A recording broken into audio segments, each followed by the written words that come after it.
नमस्कार. आज 26 मार्च 2026 रामनवमीच्या दिवशी हा व्हिडिओ काढतो आहे. आमच्या बागेतला व्हिडिओ आहे. हे केशराचं झाड आहे. इथे तुम्ही बघू शकता की मोहराच्या पुढची स्टेज, जसं आपण मागच्या व्हिडिओत बघितलं तसं कणी आलेली आहे. झाड तसं छोटं आहे. सगळ्या झाडांचं प्रूनिंग केलेलं आहे आणि त्यानंतर मागच्या 2 ते 3 वर्षात ही एवढी झालेली आहेत झाडं.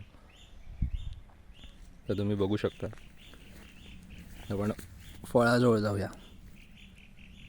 हे बघू शकता तुम्ही.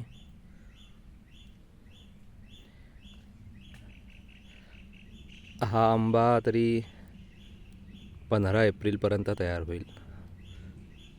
देठ अजूनही वरती हा पूर्ण आतमध्ये जाईल, खड्डा पडेल आणि हे जे व्हाईट स्पॉट्स आहेत ते अजून विरळ होतील, ते लांब लांब होतील.